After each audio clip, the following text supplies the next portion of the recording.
جی السلام علیکم۔ وعلیکم السلام۔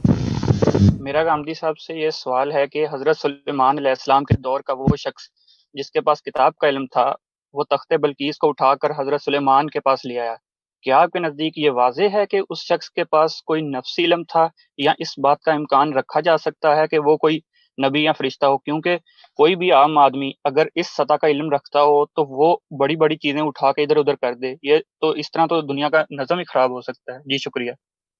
شکریہ۔ اس وقت یہی صورتحال پیدا ہو گئی۔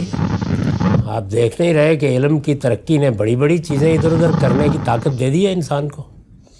ابھی تو مصیبت پڑی ہوئی ہے کہ آپ کی جو ذاتی معلومات ہیں وہ بھی لوگوں کے پاس جا رہی ہیں۔ تو اس لیے یہ دنیا میں یہ چیزیں رہی ہیں۔ حضرت سلیمان ایک باجبروت بادشاہ ہی نہیں تھے، اس کے ساتھ اللہ کے پیغمبر بھی تھے۔ تو ان کو جس طرح بہت سی غیر معمولی نعمتیں دی گئیں، جیسے کہ قرآن کہتا ہے کہ وہ پرندوں کی بولی سمجھتے تھے، جانوروں کی بولی سمجھتے تھے، جس طرح جنات ان کی خدمت میں تھے، تو ان کے ہاں ایسے لوگوں کا ہونا کوئی بعید نہیں، اور وہ ان کے کنٹرول ہی میں رہتے تھے۔ یعنی وہی جنات اگر ان کے کنٹرول سے نکل جاتے تو وہ بھی دھرم برم کر سکتے تھے، اب بھی کرتے ہی ہیں بعض موقعوں کے اوپر۔ تو اس لیے وہ سب ان کے کنٹرول میں تھا، ان کے تحت تھا۔ باقی رہ گئی یہ بات وہ کوئی نبی تھا یا نہیں تھا، اس سے کوئی فرق نہیں پڑتا میرے نزدیک۔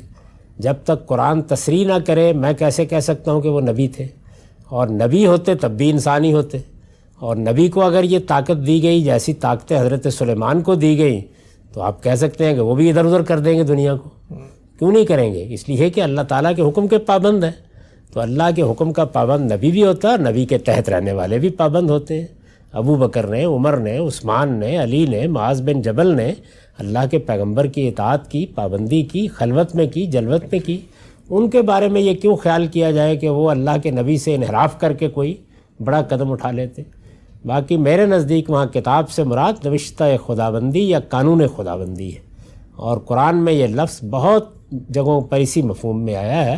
اس سے مراد بک نہیں ہے، یعنی اللہ تعالیٰ نے دنیا میں جو قوانین رکھے ہیں وہ قوانین نفسی بھی ہیں، مادی بھی ہیں۔ موجودہ دور میں مادی قوانین کو دریافت کر کے آپ کیا کچھ نہیں کر رہے؟ میں یہاں بیٹھا ہوا ہوں، پتہ نہیں آپ کہاں سے بات کر رہے ہیں، میری آواز آپ کو پہنچ رہی ہے، صورت بھی پہنچ رہی ہوگی۔ یہاں بیٹھ کے ہم گفتگو کر رہے ہیں، اور مریخ پر کوئی آدمی چاہے تو سننے کے لیے اسباب پیدا ہو گئے ہیں۔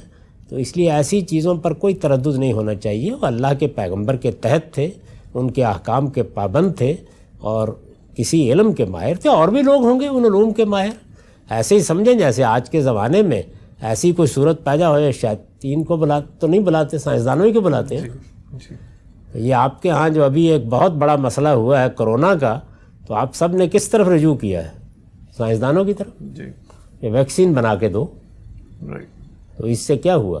یعنی کوئی خدا کے مقابلے میں لوگ کھڑے ہو گئے ہیں؟ نہیں، علم ہے، اس علم کا ظہور مختلف صورتوں میں ہوتا رہتا ہے۔ واضح ہو گئی سر بات۔